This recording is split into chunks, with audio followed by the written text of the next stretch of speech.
Ano bang kailangan mo? Ba't ang aga mo mang disturbo? Sigaw niya sa kaibigan na nanghatak sa kanya sa kama. Bumangon siya tininan ng relo sa tabi ng kama niya. Putya, 10:00 na pala ng umaga. Anyways, wala naman siyang duty kapag linggo. Basta, sumama ka na lang sa akin. May pupuntan lang naman tayo eh. Saglit lang to, promise. Nakapabayawang nasambit nito. Napakamatuloy siya ng ulo dahil as in gusto pa talaga niyang matulog. Maligo ka na nga, malilate na tayo. Utos ito sa kanya. Wala naman siyang magagawa dahil hindi talaga titigil sa Samara hanggat hindi siya sasama rito. Padabog siyang pumasok sa kwarto habang si Samara malapad ang ngiti nakatitig sa kanya. Nang lumabas siya, ito na nakahiga sa kama, nagbabasa ng fantasy novels na isa sa mga koleksyon niya. Tara na, siguraduhin mong worth it ang pupuntahan natin ha? Pariniguro niya sa kaibigan. Oo naman, huwag ka mag-alala, malayo sa gerang pupuntahan natin. Anas nito. Oh, Samara, bakit dito? Anong gagawin natin dito sa sabungan? Nadismaya niyang tanong dito. Nakapark sila sa isang known cockpit ng bansa. First time niya makaapak sa gantong klaseng lugar at sa labas pa lamang naiingayan na siya. Parang may gera sa loob dahil nakakabing yung sigaw ng mga tao. Siyempre, magsasabong tayo, no? Ano ba sa tingin mong ginagawa ng mga tao dito sa loob, ha? Nagsisimba? Nagtitirik ng kandila? Kailan ka pa natutong magsabong? Wala ka na doon, no? Hayaan mo. Ito na nga lang ang pastime ko. Kinokontra mo pa. Wala na nga akong real cock na pwedeng gawing laruan. Cockpit na lang pinaglalaruan ko. Buisit ka talaga, Samara. Ikaw ang pinakamaloko sa ating magkakaibigan. Aniya. Tara na nga sa loob, dami mong satsad. Tumahimik ka na lang, baka bad luck yung bibig mo at matalo pa ako dahil sa'yo. Hinila siya nito patungo sa loob ng sabungan. Halos mapuno ng loob. Pakiramdam niya nasa battlefield siya sa oras na ito. Napakaingay talaga at panay sigaw nang meron at wala ang taong naroroon. Boss, tayo nang susunod? Wika ng dalawang lalaki kay Samara. May dalang kulay pink na tandang ang dalawa. Lumapit si Samara sa pink na tandang. Hinimas-himas ang ulo at balahibo nito. Make mommy proud, okay? Tila ba tao ang manok na kinakausap ni Samara. Umiling na lamang siya sa kaibigan. Napakagaling din talaga nito pagdating sa kalokohan. Nagsimula na ang online betting. Bawat tao naging tahimik at naging busy sa pagtaya. May app sa cellphone kung saan po pwedeng tumaya ang mga tao. Pumunta rin siya sa website at tumaya sa 1,000,000 piso. Ang manok ni Samara pinakamaraming bet. Sam, magkano tinaya mo? Tanong niya sa kaibigan. 1,000,000 pesos. Tumaya ka rin sa meron. Utos nito. Oo, tapos na. Sagot niya. Maganda ang laban ng dalawang tandang. Napapatalon si Samara sa nakikitang nasa ibabaw ang manok nito. Naging mas maingay din ang mga tao dahil matira matibay talaga ang laban ng dalawang manok. Pati siya na-excite na rin dahil malaki rin ang itinaya niya. Lumipad sa ere ang pink na tandang ni Samara. Sinalubong ito ang abuhing manok pero pabagsak nito sa lupa. Hindi na to muling gumalaw pa. Lumapit ang isang may katabaang lalaki. Kinuha ang dalawang manok. Itinaas nito sa ere at tineklarang panalo ang wala. Wala sa sarili, napaupo si Samara. Tila nawalan ng lakas ang buo nitong katawan. Tang ina, pag minamalas ka nga naman, oh. Kaninong manok ba yung sa wala, ha? Papatayin ko. Gaga, laro lang naman yan. At bakit tatawa-tawa ka dyan, ha? Bigla nitong hinablot ang kanyang cellphone dahil sa nakita niyang dumoble ang tiniya niya kanina na 1,000,000 piso. Hoy, akin na nga yan? Sigaw niya kay Samara. Walang hiya ka talaga, Kataleya. Support a friend bang tawag dito? Pumusta ka sa kalaban? Ines si tungturan sa kanya. Kung pumusta ako sa manok mo, ano ko ngayon? Nga nga lang? Katwiran niya. Traitor ka talaga? Wika nito. Sanay siya sa taklesan nitong bibig dahil wala naman siyang pinagkaiba rito. Ika nga, same feather flock together. Naparandag siyang bigla na may pumasok na grupo. Puro kalalakihan. May nakataling puting tuwalya sa ulo ng mga ito. May hawak na baril ang karamihan at ang iba pa'y pumagitna sa gitna. Kinuha ang tandang na hindi pa lumalaban. Raid! Tumakbo na kayo! Sigaw ng isang lalaking dumaan sa harapan nila. Nandito ang mga parak. Takbo! Bilisan ninyo! Dinig niyang sambit ng isa pang dumaan sa harapan nila. Nagkatinginan sila ni Samara, ngunit nasa bukana na sila ng pinto nang may sumigaw sa likuran nila. Itinaas nila ang kanilang kamay hudyat na hindi sila tatakas. Where do you think you're going? Pamilyar na boses ang narinig ni Cataleya buhat sa likuran.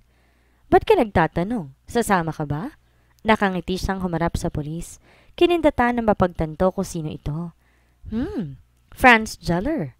Mariing sambit ni Samara sa binata. Oh, kayo pala yan ha? Umiiling na sagot ni Franz. Ay hindi. Kamukha lang namin pero hindi kami to. Aniya sa binata. Tara sa presinto. Dalian nyo na't may importante pa akong lakad. Pagmamadaling sambit ni Franz. Ikaw naman nagmamadali, di ba? Eh di mauna ka? Kami pa talaga mag-a-adjust sa'yo? Mataring na sambit ni Samara sa gwapo at mabangong polis na nasa harapan nila ngayon. Seriously, tara na sa kotse ko. Utos ito at wala silang magawa kundi sundin ito dahil may mga ibang polis din na nagtataka sa kanila.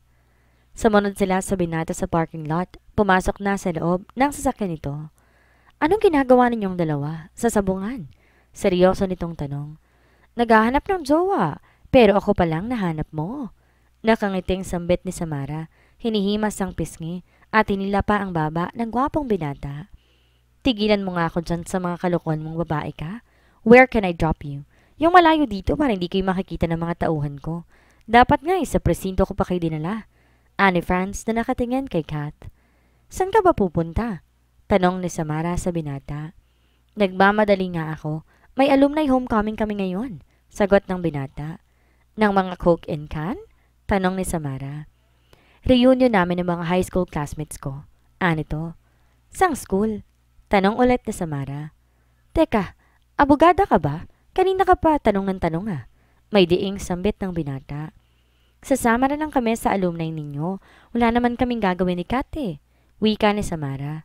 Wag na. Kung magkakarat lang din naman kayo. Tanggin ito. How? Choosy ka pa ba? Pwede naman kaming maging bodyguards nyo, di ba? Ani Samara.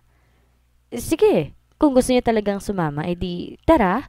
Sambit ng binata bago binuhay ang makina ng kotse nito. Kalahating oras ang biyahe nila bago sila dumating sa eskwelahan ni Franz nung high school pa lamang ito. Pampublikong paaralan iyon kagaya ng kwento nito sa kanya noon. Isa nga talaga itong Jeller na nagmula sa hirap at talaga nagsikap na makaangat sa buhay. Nakaka-proud ang isang Franz Jeller. Sa lahat ng mga Jeller, ito ang walang bahid.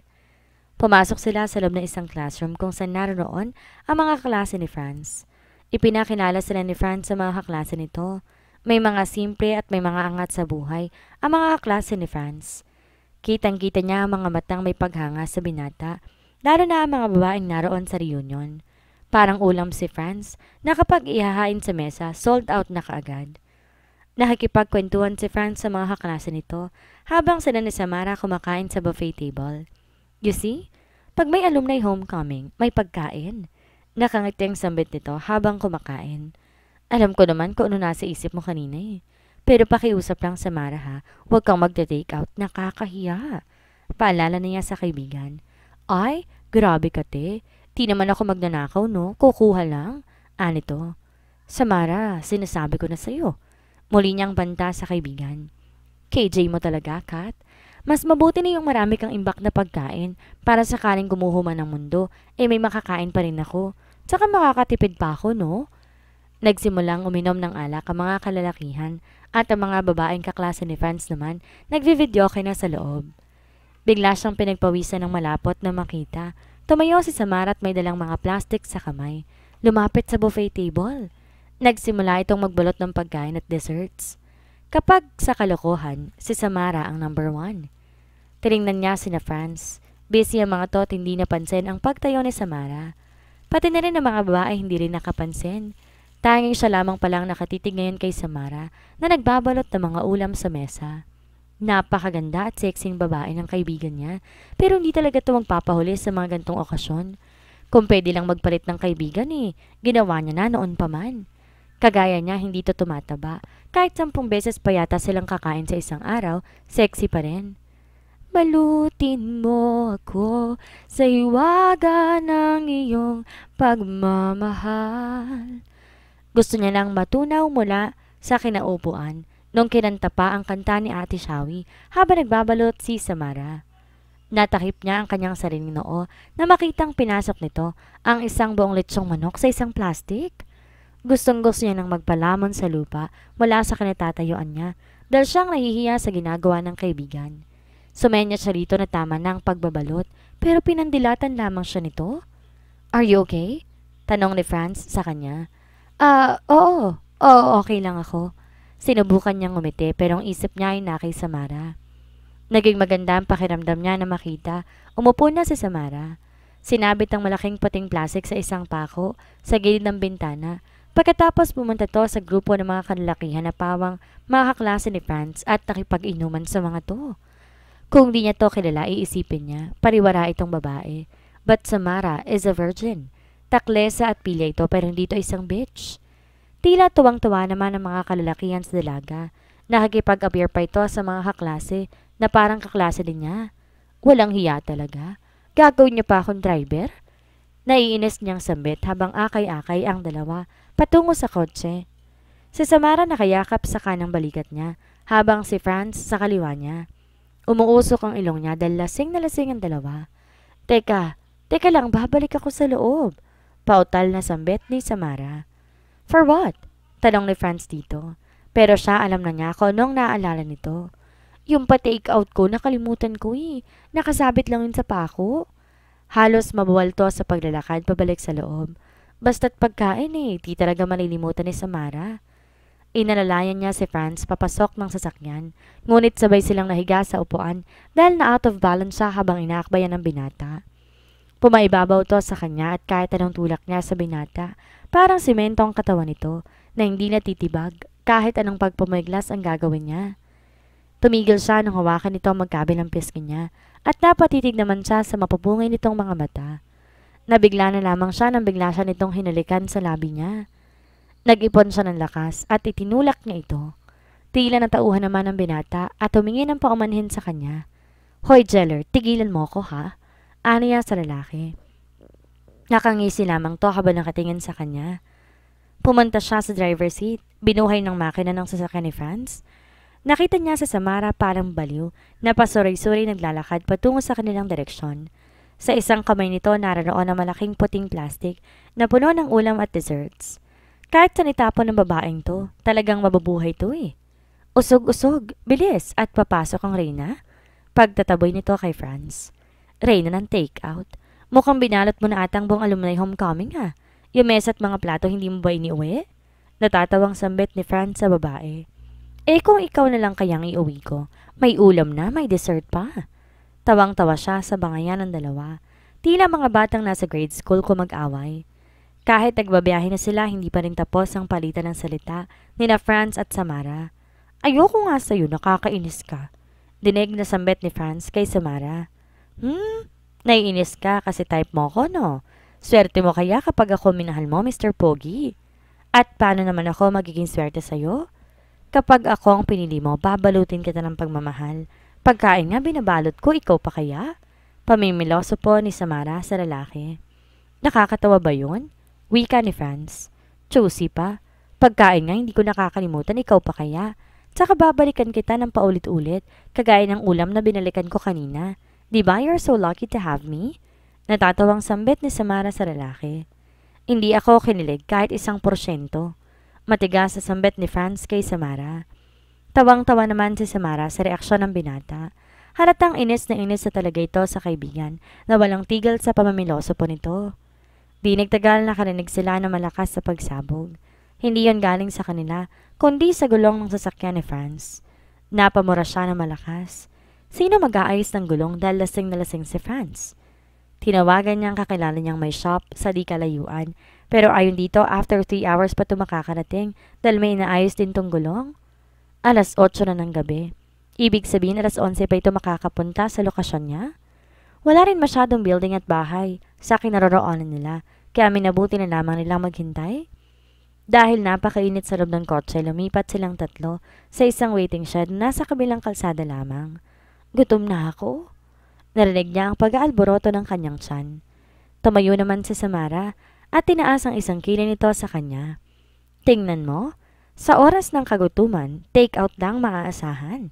Nakangiting sambit nito at sandaling bumalik ulit sa kotse. Pagbalik may dala na tong isang buong letsyong manok na pinagsaluhan nilang dalawa. Kanina, konti lang ang kinain niya, kaya madali siyang nagutom. Hindi niyo ba ako bibigyan? I'm hungry too. Reklamo ni Franz. Ay, magtiis ka sa gutom, mister.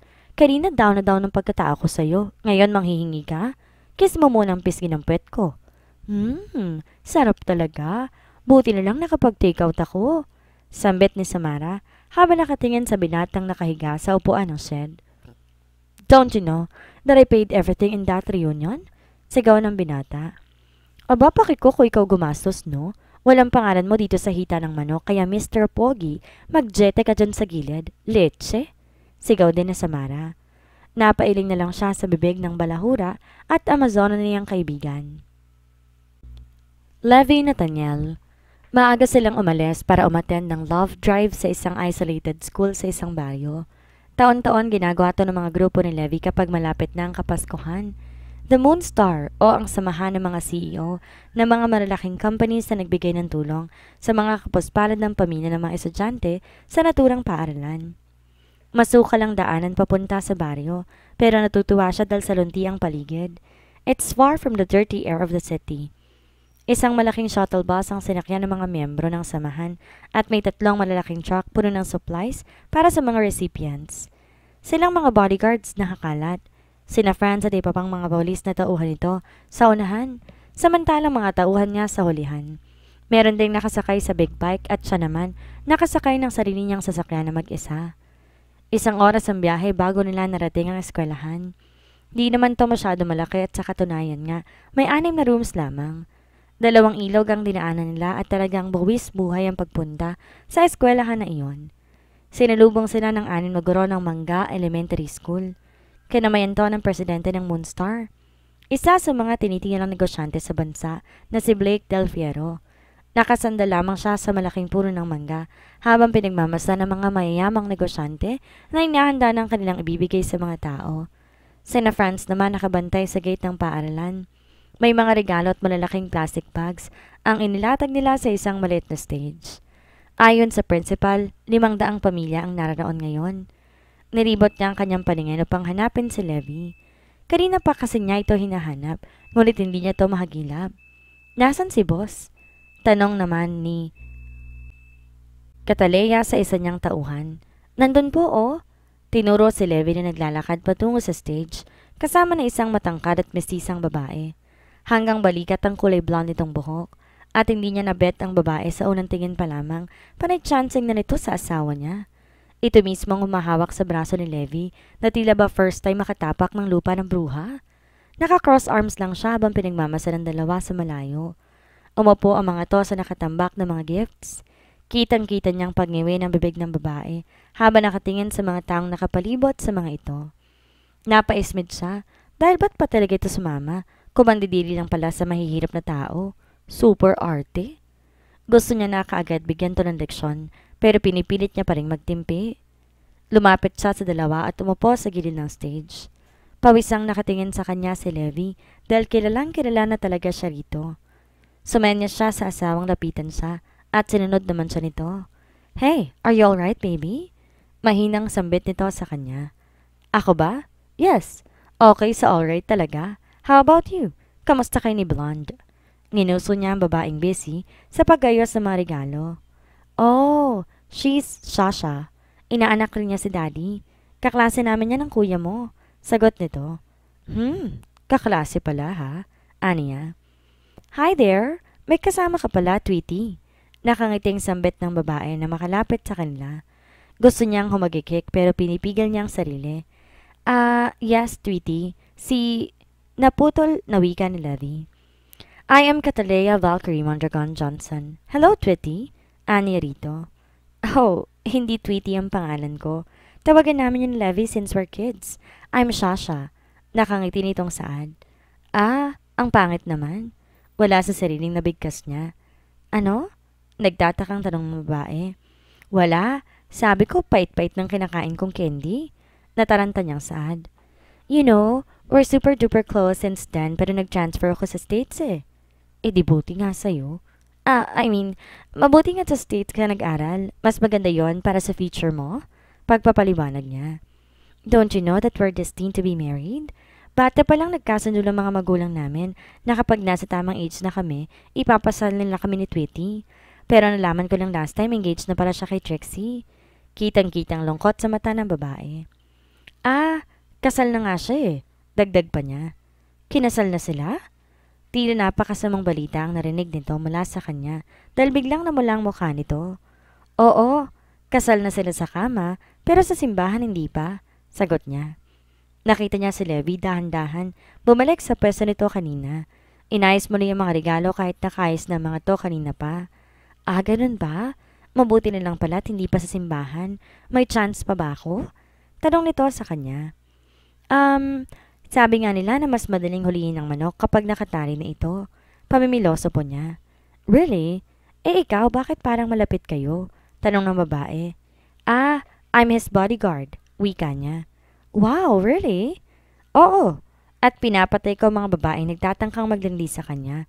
Actually, 10 na nga silang mga nasalvage ko eh. Ikaw ba gusto mong sumunod? Nilapitan niya ang babae. Hinawakan ang baba nito. Nakita niya ang sunod-sunod nitong paglunok dahil napakaseryoso talaga ng mukha niya. Ang kinis mo. Masarap kayang igasgas to kapag tinuloy mo pa yung paghuli mo sa nakataling manok, no? Is this a joke?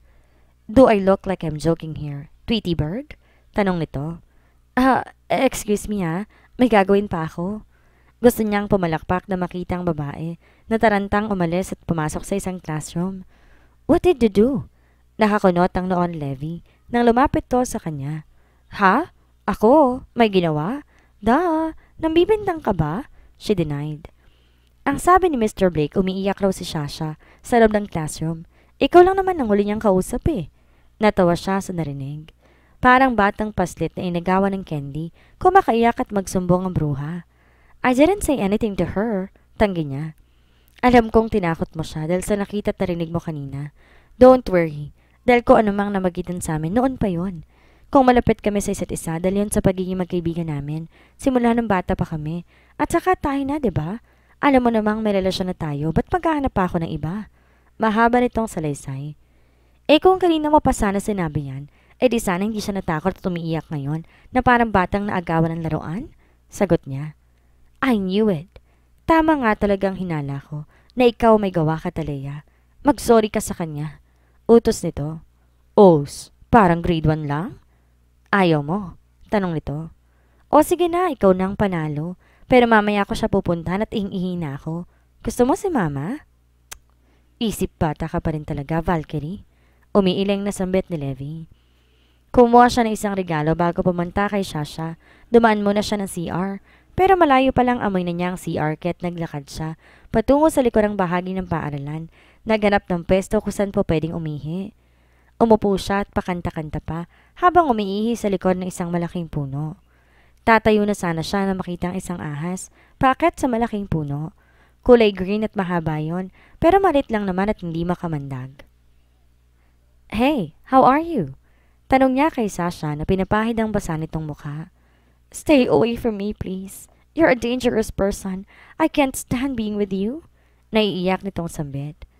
Look, I'm sorry. Nagbibiro lang naman ako sa iyo eh. That's not serious. Huwag mong dibdibin ang mga sinasabi ko. Baka takihin ka pa dyan sa gilid. Todo ngiti niyang sambit. Joke lang talaga? Oo, teka. Joke lang yun, no? Ba't ka naman umiyak agad para ka namang kinder? Aniya rito. Sorry, iyakin kasi talaga ako eh. Peace? Nilahad niya ang kanang kamay sa babae at tinanggap naman ito ang pakikipagkaibigan niya. Thank you. Ibig sabihin pwede na akong lumapit ulit kay Levi. As in, he totally changed. Mas naging gwapo at mas hot na siya ngayon. Those biceps, I hope, mawawakan ko yun one of these days. Tila umiba ang mood nito kumpara kanina na napakalungkot. Nagtaka tuloy siya. Bipolar ba to? Ang bilis magbago ng mood ng bruha eh. Ah, si Levi ba?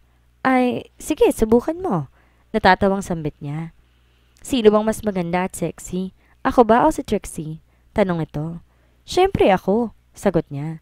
Sumimangot naman to sa sinabi niya. Maganda ka naman bukod sa pagiging bipolar. Iyakin. Si Trixie kasi ibang-iba kung manamit at pumorma kumpara sa yung super liberated. Tingnan mo, nakalabas na yung pusod mo, oh. Ayaw ni Levi ng ganyan. Ang gusto ni Levi yung parang manang ang dating. Yung balot na parang nasa Saudi Arabia at may malaking salamin sa mga mata. Ganon kasi ang style ni Trixie kaya type siya ni Levi. So, I need to change my look? Oo, para ma-inlove siya sa'yo. Lihim siyang humalakhak sa loob ng malawak niyang isip. Niyakap siya nito na mahigpit. Walang tigil ang pasasalamat ito sa kanya. Wow, it looks like you're friends now. Pareho silang napatingin sa pintuan at nakita ang malapad ng ngiti ni Levi sa mukha. Umupo ito sa tabi niya at sekretong hinawakan ng kanyang palad. Of course, boss. Ang bait ko kaya, di ba, Shasha? Ano niya? Yeah, super duper bait niya, Tweety. Abot tenga ang ngiti ng babae. Pinisil niya ang kamay ni Levi, tinignan to direkta sa mga mata. Ang bait ko, no? Tumango lang ang binata habang nakatitig sa kanya. By the way, Shasha, para sa iyo pala. Sambit niya sabay abot ng regalo dito. Wow, thank you ha. Nagagalak nitong sambit. Tumayo siya at nagpaalam na sa dalawa. Pupuntahan muna pala niya si Franz para kamustahin to. Alam niyang hangover pa ang binata kagabi at puyat din dahil inumaga na sila sa biyahe. Malayo na siya sa classroom kung saan niya iniwan sina Levi at Shasha pero narinig pa niyang malakas na tinig ng dalaga sa loob. Yung ibang mga CEO natatarantang pumasok sa loob ng kinaroroonan ng dalawa. Pasipol-sipol pa siya habang palapit na sa gate. Nakita niyang nakasandal sa poste na maliit na kiosk si Franz. Malalaki ang eye bags at ang mga mata, tila antok na antok na. Binato niya ang binata at tinamaan ng maliit na bato sa noo na naging sanhi ng pagkabigla nito. Hey, mukhang antok na antok pa tayo ah. Talong niya rito.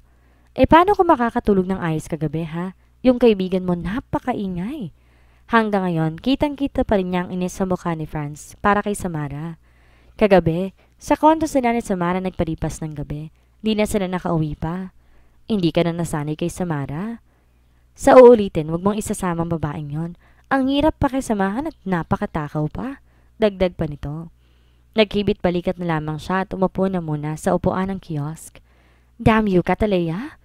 Umuusok na sambit ni Levi na nakasunod pala sa likuran niya. Ano na naman ba, boss? Huwag mong sabing wala ka namang ginawang masama. Halos mapigtas ang ugat nito sa leeg dahil sa galit. Wala naman dahil napakabait kong anghel sa balat ng lupa. Nakangisi niyang sambit. For Pete's sake, Cataleya Valkyrie, why on earth did you put a snake on the gift that you gave to Shasha? Ah, yun lang ba? Listen, it was just a gift. Dapat mag-practice siyang umahas na ngayon pa lang humawak ng ahas para kapag kinasal na siya, sanay na siyang humawak ng real big snakes, right? Oh shit, ano bang gagawin ko sa'yo, Cataleya? Pinasasakit mo parati ang ulo ko. Tumayo siya at lumapit sa binata. Tangina, Levi. Mabuti nga ikaw ulo ng masakit sa'yo eh. Palaging masakit ang peralas ng salilangan ko sa'yo kapag ginagawa mo yun sa akin. Ginagawa ko lang to para fair naman tayo. Mahina niyang bulong sa tenga nito. Nakita niyang namula ang mukha nito. Walang imik na umalis at bumalik na lamang sa pamigay ng regalo sa mga taong nakapila.